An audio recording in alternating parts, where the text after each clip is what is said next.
Bonsoir, j'espère que vous allez bien. Aujourd'hui, on démystifie ensemble le fameux bac brun, le bac de compostage. Car oui, on ne sait peut-être pas quoi mettre dedans, qu'est-ce qu'il ne faut pas mettre dedans, les bonnes pratiques, à quoi ça sert. Vous saurez tout à la fin de cette vidéo.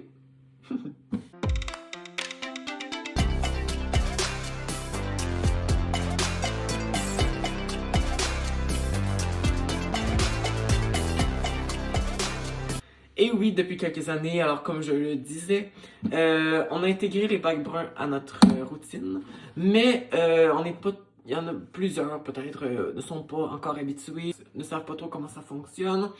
Qu'est-ce qu'il faut mettre dedans, qu'est-ce qu'il faut pas mettre, oh, c'est mêlant, il y a trop de bacs maintenant là. Certains se disent peut-être. Alors ben aujourd'hui c'est la vidéo idéale parce que bon, je vais vous montrer les bonnes pratiques et voilà et voilà et voilà. D'abord, le compost, c'est quoi? En fait, c'est simplement une dégradation de certaines choses, de certains aliments, tout ça, qui, au bout d'un certain temps, vont faire du compost.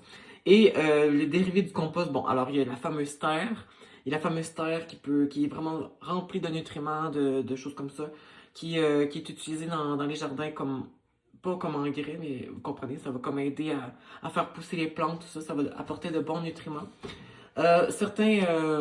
Certaines municipalités également récoltent les résidus de table ou le compost en fait de leurs concitoyens, de leurs citoyens, pour produire une énergie, voilà, qui est renouvelable. Et voilà. Alors, le compost, en fait, ça sert à réduire la taille des poubelles.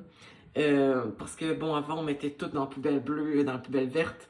Et que ce soit une cœur de pomme, une orange ou une couche, on mettait ça dans la poubelle, pouf, et voilà, on expédiait ça.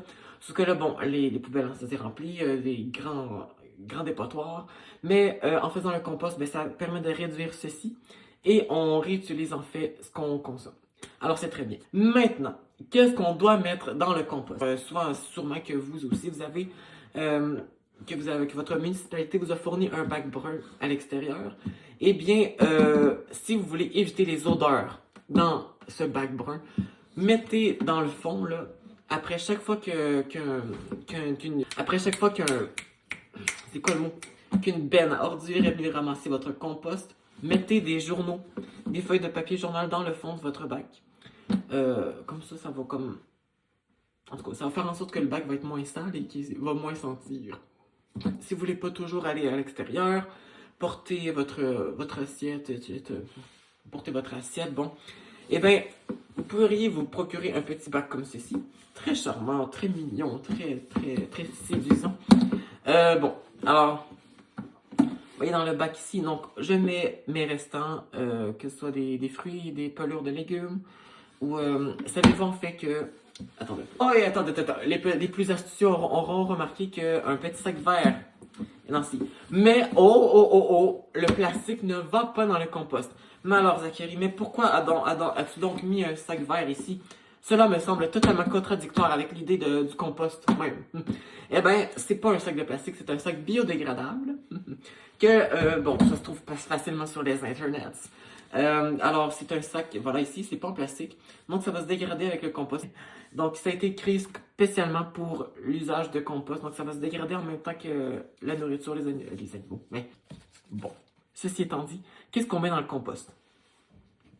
Bon, alors, évidemment, alors, vous voyez ici, mon déjeuner ce matin. Alors, une pelure de banane, ici on a des pelures d'orange, de pommes, ça va dans le compost. Ça, on le sait déjà. Maintenant, ce qui va aussi dans le compost, ben, on peut mettre les poils d'animaux, les ongles, j'ai vu aussi des cheveux. Ça peut être dans le compost, alors préparez-vous. Et bon, tout ce qui est salade, tout ce qui est nourriture comme ça va dans le compost. Une chose surprenante également qui va dans le compost, le papier parchemin. Alors qu'il soit souillé ou qu'il soit propre, là, ça va dans le compost. Tenez-le pour acquis. Maintenant, ce qui va pas dans le compost, et ça, c'est à faire attention. Tout ce qui est plantes synthétiques, tout ce qui est tissu synthétique, ça va pas dans le compost. J'aurais jamais su. J'aurais jamais su. Et d'autres choses également qui ne vont pas au compost. Alors, on a tout ce qui est noix, tout ce qui est reste de viande cuite, les os, les pommes de terre également. Alors, les pelures de pommes de terre, il y a plusieurs spécialistes qui ne s'entendent pas pour dire si ça va au compost, ça va pas au compost. Sauf que ce qui a été établi, c'est que ça en fait que la pelure de la patate, la pomme de terre, elle peut apporter certaines maladies ou certains trucs comme ça. Et ça peut nuire en fait à la qualité du compost qui va en être produit. Donc voilà, à vous de voir. Et sinon, tout ce qui est verre, tout ce qui est métal, fer, donc vous voyez des choses que, il me semble que ça fait du sens, là, ça va pas dans le compost, ça se dégradera pas, là. On a dans le temps de le dire.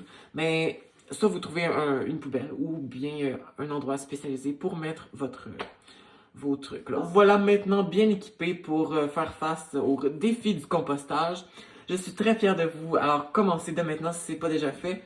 Et en fait, c'est la planète qui va vous remercier. Et oui, et vous avez vu, là, c'est tellement facile. Là. Vous achetez un petit bac, vous mettez un sac biodégradable dedans ou rien du tout. Vous récoltez vos restes. Commencez simplement par vos restants de fruits et de légumes. Vous allez voir, votre poubelle, elle va diminuer, diminuer, diminuer. Avant, là, ici, on changeait la poubelle quasiment aux 2 jours. Maintenant, c'est 1 fois par semaine. Et je suis généreux. Alors, vous voyez, on peut vraiment facilement réduire la taille des poubelles. Et ça, c'est un geste à la fois. Et le compostage, en fait, c'est un de ces gestes-là. Donc, je vous encourage vivement à essayer à le faire. Ou du moins, seulement essayer. Essayez pendant 1 semaine. Vous allez voir, vous allez avoir la piqûre autant que moi. Bon, maintenant, je vais vous laisser. Je dois aller composter certaines choses. Il ne me reste plus qu'à vous dire à la prochaine. Bye bye!